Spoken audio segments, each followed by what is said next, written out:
स्फुरत्परानन्दरसात्मकेन त्वया समासादितभोगलीलाः असीममानन्दभरं प्रपन्नाः महान्तमापुर्मदमम्बुजाक्ष्यः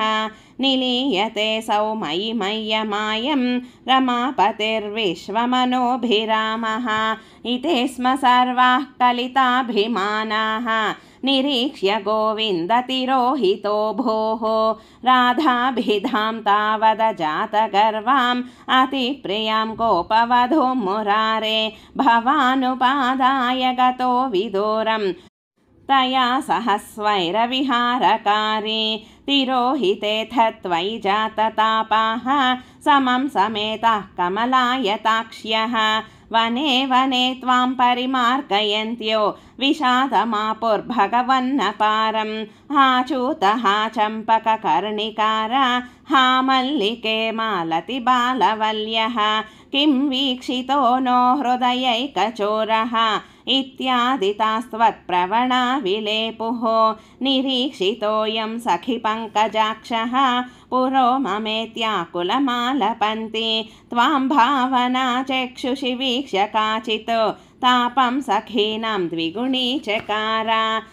त्वदात्मिकास्ता यमुनातटान्ते तवानुचक्रुः किल चेष्टितानि विचित्य भूयोऽपि तथैव मानात् त्वया वियुक्तं ददृशुश्च राधां ततः समन्ता विपिने समन्तात् तमोऽवतारावधिमार्गयन्त्यः पुनर्विमिश्रा यमुना तटान्ते भृशं विलेपुश्च जगुर्गुणांस्ते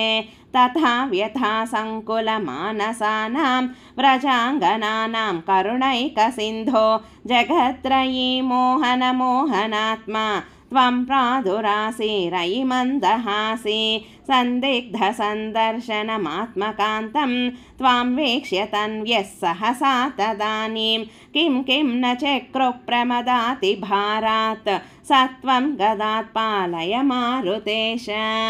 श्रीकृष्णाय परब्रह्मणे नमः। नारायण अखिलगुरो भगवन्नमस्ते।